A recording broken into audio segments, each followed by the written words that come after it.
Hey racers, JR3 here today, back for another Hot Wheels racing video, and today is a fun one. As you can see, I have a brand new track layout all set up and ready for this Hypercar Grand Prix battle. As you can see, we've got 16 Hypercars all laid out here, ready to take on the brand new JR3 Spool Heads track. This is going to be very exciting. The Spool Heads is a different kind of fat track. Shout out all of the guys at Spool Heads. If you're interested in getting this great track, you can find a link in the description to get some for yourself.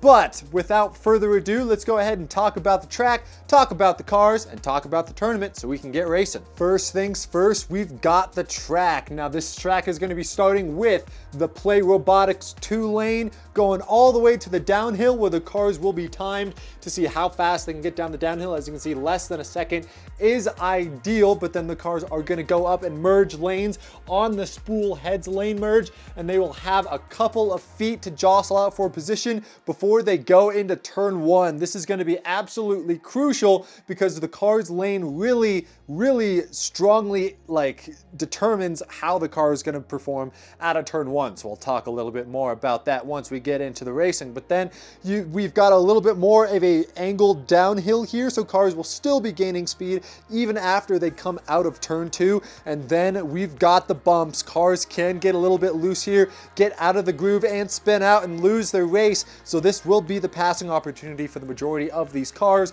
And then once the cars get straightened out, they'll go all the way down to turn two, make it around turn two, and then go as far as they can there on the third straightaway to see if they can reach the checkered on the very end of the track. And the winner of this race will either be who gets to the checkered line first or who goes the farthest either way. The tournament's going to be pretty simple. First car to 2 consecutive wins. Switching lanes will be moving on to the next round, but we have to talk about the cars that are actually going to be jostling for position on this beautiful track. We've got 16 of the most iconic hypercars in my Hot Wheels collection, and they're all going to be battling it out head to head to see which one is the fastest on this brand new Spool Heads track. For our first matchup, we have the Lamborghini Centenario moving parts model from Matchbox going up against the Bugatti Veyron from Hot Wheels. Then we got a Pagani Zonda R going up against an Aston Martin Vulcan, sorry, not 177. That is the Aston Martin Vulcan, and it's very fast. Keep an eye out for that car. Then we have a Holy Trinity battle. We got the Ferrari LaFerrari going up against the McLaren P1. A classic matchup. It would be unfair to not have a Holy Trinity matchup on this brand new track. Then next up, we have a track cars battle with the Ferrari FXX and the Lamborghini Sean. There we go. Forget the names of these Lamborghinis these days. There's just so many of them. But Lamborghini Sean's going up against the FXX. Then next up, we have the Koenigsegg Jesko in yellow going up against the Bugatti Chiron. Then we have the Rimac Nevera going up against the Lamborghini Sesto Elemento. The McLaren W1, a brand new hypercar from Hot Wheels, going up against the Matchbox Porsche 918 Spider. And then a McLaren Solus GT going up against a Gordon Murray T50S. So there are your matchups. Like I said, it's going to be the first car to 2 wins consecutively, switching lanes each time. So the car has to win on the outside lane and the inside lane, consecutively move on to the next round to make racing as even as possible. So there you go. There are the cars and there are the rules. So without further ado, let's go ahead and get started with our first matchups. Now, some things to know about the track before we get into this first matchup. As you can see, the Lamborghini Centenario is starting on the inside lane with the Bugatti starting on the outside lane. So what this means for the cars going into turn one is the difference between the Spool Heads turn and the Fat Track turn that I've been using in my videos for such a long time, is that this track is a lot more narrow and has a lot less banking for the cars to actually get different lanes and get better runs. So it's really going to come down to which car goes down the hill the fastest and which car comes out on top, because whatever car has a nose sticking out in front of the other car will most likely beat the car into turn one and then win the race if they don't spin out there over the bumps after turn one. So I'll talk a little bit more about that, but I'm just trying to experiment a little bit with the Spool Heads track when it comes to these Hot Wheels tournaments, because I want this racing to be as fun and clean and fair as possible. So without further ado, let's start our first matchup. We've got a Lamborghini on the inside and a Bugatti on the outside. Let's see who's going to take this first race. Oh, it's a good start from both of the cars, and it's going to be the Bugatti barreling through the Lamborghini. The the Lamborghini's unfortunately going to spin out with these bumps, and the Veyron's going to take the first race from the outside lane. Now he's going to be lined up on the inside, which is pretty good for this car because it looks like he has the speed to make it happen. And take a look at that. These cars were dead even on the drag as well. What a close battle between these two hypercars. But now the Bugatti has the advantage on the inside. Can he make a clean sweep around the Lamborghini Centenario and move on to the next round? Let's find out. Oh, a fantastic start for the Bugatti. He's going to spin out though. The Lamborghini charges back, but the Bugatti's going to block him off. The Veyron is going to take the first two races and move on to the next round, defeating the moving parts Lamborghini Centenario, who did not get a good start at all. Almost half a second, or what is that? Let's just say 6,000 slower, and in Hot Wheels speed, that's a pretty big margin. For our next matchup, we have the Pagani's onto R on the inside and the Aston Martin Vulcan on the outside. We know that Vulcan's fast. Let's see what happens. Oh, wow, look at that. The Vulcan gets a horrible start from the start gate, but he's going to race all the way down to the finish line, absolutely obliterating the Pagani from the outside as we go into race 2. The Vulcan got to turn 1 first and absolutely ran away with it. Now he's on the inside. Can the Pagani fight back on the outside? Let's see. Look at that. The Vulcan just gets such a good run. The Pagani tries to stick with him this time, but just doesn't have the speed to combat against this Aston Martin. It's the Vulcan, Aston Martin, moving on to the next round. For our next matchup, we got the McLaren P1 on the inside and the Ferrari LaFerrari on the outside. Beautiful looking hypercars who are super fast in real life, but the Hot Wheels castings aren't that quick, so it'll be interesting to see who comes out on top here. Oh, and look at that. It's going to be the P1 reaching turn 1 first. He's going to absolutely run away with it. The LaFerrari, unfortunately, does not have the speed to catch the McLaren. It's McLaren's up with the first win. The Ferrari now on the inside. Can he beat the McLaren to turn 1? He's going to have to. He wants to keep his streak alive. Let's see what happens.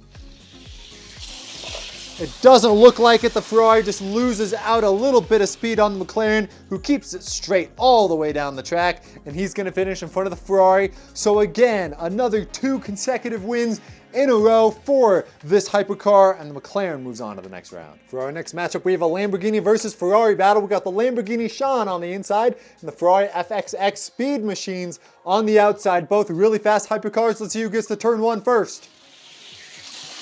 Oh, look at that, the FXX does, and the Lamborghini gets to his inside too, but he's gonna lose the car on the downhill through the bumps, and the FXX from the outside is gonna hold on. The Lamborghini, though, is putting up a fight, and now they're gonna switch lanes. Now the Ferrari, all he has to do is complete the pass on the inside to move on to the next round, but that Lamborghini's fighting back. Who's gonna get to turn 1 first? It's going to be the Ferrari, but he gets a little bit loose. Not the best entry. The Lamborghini sticks with him, though, but ultimately it's going to be the Ferrari FXX taking the win, moving on to the next round of this hypercar battle. For our next matchup, we have a pair of iconic hypercars. We've got the Koenigsegg Jesko on the inside, Bugatti Chiron on the outside. Both of these cars in real life with super high top speeds. Let's see who gets to turn 1 first in Hot Wheels form.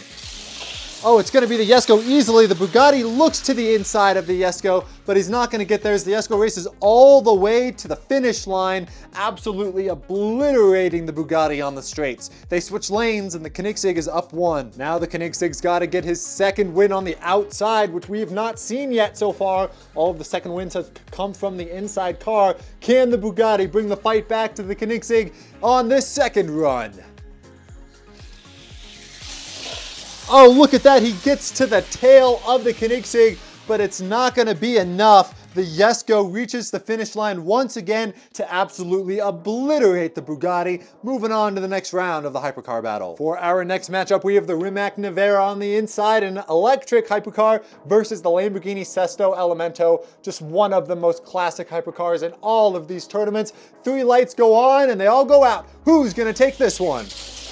Oh, look at that. The Rimac from the inside beats the Lamborghini to the turn, and he's going to come out on top. The Lamborghini spins out too, hiding behind the little billboard there. He's going to get loose, battling the Rimac on the downhill on the bumps here, and that's not going to be good. Now they're going to switch lanes, and the Lamborghini's on the back foot. They switch lanes. The Rimac, the EV, now on the outside. Can he make it happen? I don't think the Lamborghini's going to make it easy on him. Let's see who wins the second race. It's the Lamborghini getting to turn 1 first from the inside, but the Rimac fights back. He's on his tail, but the Lamborghini's gonna drive away on the straightaway. So now the Lamborghini has the advantage with the Rimac going into turn one. This is gonna be a really close battle. Dead even from the Play Robotics timer as well. This battle might go on for a while. Now it's the Lamborghini with the advantage on the outside. Can he beat the Rimac and move on to the next round? Let's see. Oh, look at that. The Rimac's absolutely gonna destroy the Lamborghini from the inside. The Lamborghini tries to bring it backwards, but doesn't have the speed from the Rimac. The Rimac now with the advantage. Can any of these cars make a win happen on the outside? Eventually someone will win on the outside. It's only a matter of time, but right now it's the Lamborghini with the advantage. Sorry, it's the Rimac with the advantage, but not for much longer. Look at that, the Lamborghini lets loose. The Rimac tries to come back at him, but he's not gonna get there. I'm sorry, the Rimac had the advantage there, but just lost it, and it's gonna be the Lamborghini now holding on to the advantage going on the next round. And take a look at that, another dead even heat from these cars. This is a really close battle. This is gonna come down to who can win the race from the outside lane. These cars have to pray the other one makes a mistake. Let's see what happens. Lamborghini with the advantage. Oh, it's going to be the Lamborghini sneaking away from the Rimac at the last second. And look at that. He's going to race all the way to the finish line with an absolutely beautiful run through the Spool Heads turn one turn. And the Rimac gave it a really strong fight, but unfortunately lost out on the downhill there. As you can see, he was a couple thousand slower than usual, and that is going to cost him the race. The Lamborghini fights hard and moves on to the next round. Well, I think that battle just goes to show how even the racing can be if the cars have very similar speed. I mean, I think the majority of those downhills for the Rimac versus Lamborghini battle, they had the exact same time on the Play Robotics finish gate, but ultimately it came down to the Lamborghini winning on the outside. So an absolutely beautiful battle there. Well, let's go ahead and continue on to the next battle. We've got the new McLaren W1 on the inside and the Porsche 918 from Matchbox on the outside. Let's see who takes the first race. It's going to be a close one. Not really. The Lamborghini absolutely, not the Lamborghini, the McLaren absolutely runs away with it. Even bouncing off the walls on the backstretch, he's going to reach the finish line, beating out the Matchbox Porsche, who gets a little bit loose on those bumps there, and now is at the disadvantage going into race two. Can the McLaren make it happen on the outside? I think he can. He's got some insane speed. Let's see what he can do with the Porsche to his inside. Oh, the Porsche holds on just a little bit more. McLaren gets loose. Keep saying Lamborghini, it's not Lamborghini, but it ultimately doesn't matter. The Porsche keeps up with the McLaren a little bit more this time, but is not gonna have the speed it takes to win. The McLaren W1 moves on to the next round. And for our final matchup of the first round, we have the McLaren Solus GT on the inside and the Gordon Murray Automotive T50 on the outside. Two really funky looking track cars. Let's see who gets the turn one first. Oh, it's close, but it's going to be the Gordon Murray car going wheel to wheel with the McLaren around turn one, and he's going to make it happen on the outside. And take a look at that. Look at how close these drags are between these cars. It's the Gordon Murray Automotive, though, taking the first win over the McLaren. The T50 got it done on the outside. Now can he get it done on the inside to pass the Solus GT on to the next round? Let's see what happens. Oh, a good start from the Solus GT, but he's going to lose it on the downhill. He's going to spin it around. It's going to be the T50 from Gordon Murray Automotive taking the win with a slower drag time too, around 8 thousandths slower than the McLaren, but ultimately has the speed around the turns to carry him to the next round. These are your cars that have the speed to race to the second round, and here are the next matchups. We have the McLaren W1 going up against the Gordon Murray Automotive T50. We have the Koenigsegg Jesko going up against the Lamborghini Sesto Elemento, who battled hard to get here. Then we have the McLaren P1 going up against the Ferrari FXX, and the Aston Martin Vulcan going up against the Bugatti Veyron, a classic hypercar matchup. But only 4 of these cars can move on to the semifinals. Who is it going to be? Comment down below. We've got the Bugatti on the inside, the Aston Martin on the outside. Who's going to take it into lap 1? Let's see what happens. Wow, really close, and they're going to tangle all the way down the track. Look at that, the Aston Martin hanging off of the track on the downhill. That was crazy, but it's going to be the Vulcan beating the Veyron from the outside. I was not expecting that. As you can see, it's the Bugatti barely beating the Vulcan on the drag, but the Vulcan has the speed around the turns to get it done. So there you go, Vulcan has the advantage going into lap 2. We know this Aston Martin's fast, but is he fast enough to beat the Bugatti on the inside? He just has to keep it straight on the downhill. Let's see what happens. Wow, take a look at the speed from that Vulcan. The Bugatti's gonna keep him honest though, goes for the win, and the Bugatti brings it back at the last second, beating out the Vulcan to the finish line. What a close battle. The Bugatti had the speed when it counts, and the Vulcan now at a disadvantage as the Bugatti takes the win, and rightfully so too. He dominates on the drag. Now it seems to be the outside lane that's prevailing. The Vulcan's out there, and the Bugatti has the advantage on the inside. Last time they were like this, they wrecked. Let's see what happens this time. It's the Vulcan on the outside, spinning around the Bugatti and going all the way to the finish line. The Vulcan says, no, I have the speed to win this, as he switches the advantage to himself, beating out the Bugatti. And take a look at that, another really close drag. The Vulcan appears not to have the speed the Bugatti does on the downhill, but once they get flat and up the hill into turn one, the Vulcan just kicks on its nitro and races to the lead. Now he's on the inside of the Bugatti. Can he beat the Bugatti to the line this time? Let's find out. Oh, it looks like he is going to. Nobody spins. They both spin going over the bumps. And the Veyron, unfortunately, is not going to have a run good enough to beat the Aston Martin this time. The Aston Martin is going to take the next win and move on to the next round, as the Bugatti, unfortunately, comes up short. Our next matchup should be a quick one. We got the McLaren P1 on the inside and the FXX on the outside. The P1 has not shown a lot of good speed in that first run. Can he even contend with the FXX? He can! Look at that run, but the FXX gets by on the outside. Unbelievable move. The McLaren had a lot more speed on the downhill than I was anticipating, but gets loose, coming down over the bumps, and it's the FXX taking the first win. The drag for that last race went to the McLaren by 3/1000ths of a second. Now the McLaren's on the outside at the disadvantage. Can he fight back against the FXX? Let's find out. Oh, look at that. The McLaren has some speed. He looks to the outside, but the FXX is going to throw the block. A beautiful move by the FXX. The McLaren put up more of a fight than I was anticipating, but unfortunately comes home short. It's the FXX taking the win this time and beating the McLaren on the drag. For our next matchup, we have two absolutely blazing fast hypercars. We've got the Koenigsegg on the inside and the Lamborghini Sesto Elemento on the outside. This one could go on for a while. Let's see who takes on the first race. Oh, close into turn one, but it's the Koenigsegg holding his lead. Can the Lamborghini come back at him? It doesn't look like it. The Koenigsegg's gonna just barely hold on to the lead in front of the Lamborghini as they go into race two. The Koenigsegg won the drag on the inside there, but now he's on the outside. It's been hard for cars to win on the outside comparatively to the inside. With super similar speeds like this, it's anyone's race.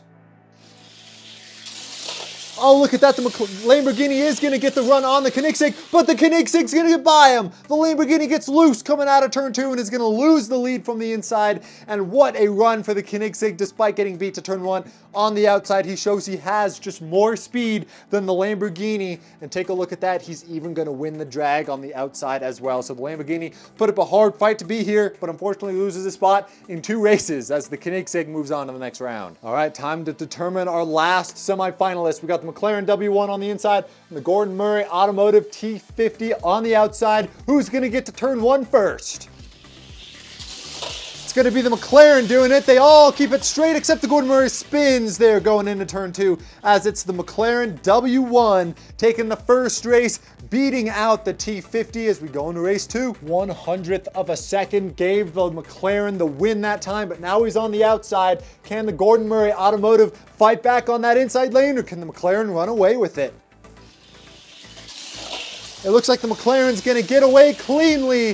The GMA car just comes up short and doesn't have the speed to catch the McLaren there on the straightaway, as the W1 is going to be your final semifinalist, and the Gordon Murray Automotive T50, despite winning in the first round, unfortunately does not take his car very far. It's getting down to the wire now. Here are your semifinals matchups. We have McLaren W1 going up against that Koenigsegg Jesko. Both of these cars looking to have something to prove. And then in our first matchup, we have that Aston Martin Vulcan who's been fighting hard to get here versus the Ferrari FXX Speed Machines. It's anyone's race. Let's find our not semifinalists. These are your semifinalists. Let's find our finalists. It's going to be the Aston Martin Vulcan starting on pole with the FXX to his outside. Let's see if the Aston Martin can get the first win from the inside. Oh, a great start for the FXX, but it doesn't matter. Both cars get loose and sideways, but the Vulcan is going to race all the way to the finish line backwards, beating out the Ferrari. Man, that was an absolutely really close race. And take a look at that. The outside lane absolutely dominated. The FXX has the speed on the downhill, but just couldn't keep it straight. And now the Vulcan has the advantage going into race 2. Ferrari has a chance on that inside to beat the Vulcan out of turn 1, but that Aston Martin's fast, man. Let's see what he's able to do on the outside.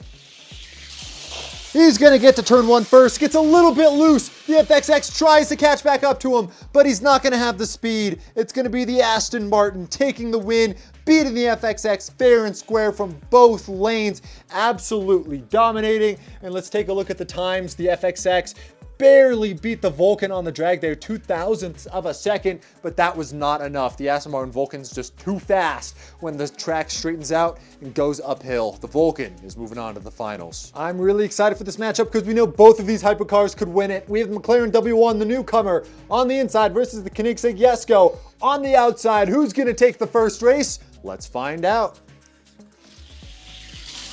Really close into turn 1, but it's the McLaren with the lead. Koenigsegg fights back, but the McLaren's going to be able to pull away, and the McLaren gets the first race, but this one might go a long time because these cars are very even. The McLaren won the drag that time, but now he's on the outside. Can he sweep around the Koenigsegg to move on to the finals, or will the Koenigsegg fight back? Let's find out. In 3 seconds, 3, 2, 1.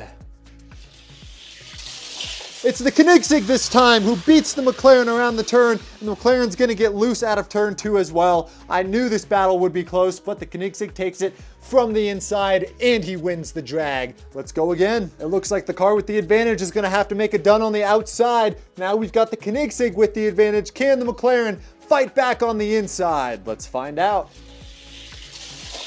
He can, but can the Koenigsegg come back? He gets a little bit loose, looks to the inside, but the McLaren's gonna shut the door on him. The W1 moves on with the advantage as we go on to the next race. Take a look at that. The Koenigsegg won that last drag by 1,000th of a second. It doesn't get much closer than that. And now the McLaren's got to defend his win on the outside from that super fast Koenigsegg. Oh, he's gonna do it! The McLaren gets around the outside of the Jesko, who spins around turn 2, and the McLaren W1 punches his ticket to the finals, beating that super fast yellow Jesko. Unbelievable stuff. And take a look at that. 0.03 of a second separated him on the drag, but the McLaren had the speed to get it done around the outside of turn 1. What an unbelievable race. Well, our final matchup has been decided. To take the win of this hypercar battle, we got the McLaren W1, the newcomer, versus the veteran Aston Martin Vulcan. That'll be your finale matchup, but before we do that finale matchup, I think we should determine who stands on the bottom step of the podium. We have our 3rd place finishers for this battle, the FXX and the Jesko, to see who finishes 3rd overall in the championship. Race 1, the Koenigsegg's on the outside. Can he sweep around that FXX early? Let's go ahead and find out. It looks like it. The Koenigsegg, though, gets loose, and the FXX barrels into the side of him. FXX not making his move fast enough to get around the Koenigsegg's mistake, but the Koenigsegg takes the win on the outside and is also going to win the drag there, beating the FXX, but they switch lanes. The FXX still has a chance because the Koenigsegg's been getting loose on that downhill. Let's see what they're able to do after they switch lanes. It doesn't look like much. The FXX looks to the inside, but doesn't make his car straight. He's not going to stick the move, and it's going to be the Koenigsegg racing to the win. He's going to be your 3rd place finisher. This is it. The entire tournament comes down to this. The Aston Martin Vulcan starts on the inside. The McLaren W1 starts on that outside. Let's see who takes the first race. Oh, a great start for the McLaren, but he's going to lose the drag. Look at that. He gets back to the outside. The Aston Martin defends hard. The McLaren from the outside tries to make it happen, but isn't going to get there. That Vulcan plays it very defensive, and he just looks like he puts on the turbo after he hits the downhill there. The Vulcan takes the first win as we go into race 2, but it's not going to be so easy for the Vulcan on the outside here. The McLaren absolutely dominated the Vulcan on the drag last time, and now the McLaren's on the inside. Can he fight back, or can the Vulcan drive away to victory? There's only one way to find out. McLaren gets the lead this time. He gets a little bit loose. The Vulcan comes back at him twice. Isn't going to get there. He opens the gap. They're slowly rolling to the end. The Vulcan just barely, and I mean barely, passes the McLaren. I'm honestly speechless. I do not know what to say. The McLaren absolutely dominated the Vulcan on the downhill there with a 9.21, one of the fastest downhills we've seen so far today. The Vulcan a 9.37, and it looks like the McLaren had it all the way up until the last moment, but it's gonna go to the Vulcan because the rules are first car to the checkered or farthest car, and it looks like the Vulcan did manage to make it farther than that McLaren. So the newcomer trying to win his first tournament on the channels, just barely gonna come up short as the Aston Martin Vulcan wins this hypercar battle. Well, how about that, guys? I thought that was some fantastic racing from this Spool Heads track. Turn 1 showed to have a lot of potential for really good battles, and those bumps as well got a lot of cars loosed and costed them a lot of races. But ultimately, it comes down to this order. It's going to be the Aston Martin Vulcan racing his way to the lead. The McLaren W1 tried super hard, so hard in fact, that he even has some battle scars there above his wheels. So he will be coming back to fight with a vengeance for the next hypercar battle. But for now, this is how it's going to end. Vulcan, McLaren, Koenigsegg. Absolutely awesome stuff. Thank you guys so much for watching this tournament. I hope you enjoyed, and I want to hear your feedback too. I've been experimenting with a lot of different track setups and track types. Big shout out to Spool Heads for sending me this track to make some videos on. I really want to make some more videos with it, and so far this is my favorite track that I've made with it so far. But comment down below your thoughts. I want to know what you think about this track and what you want to see in this channel here in the future. So that's the end of this hypercar battle. Thank you guys so much for watching. I hope you enjoyed, and I'll see you guys in the next one. Take it easy. Peace.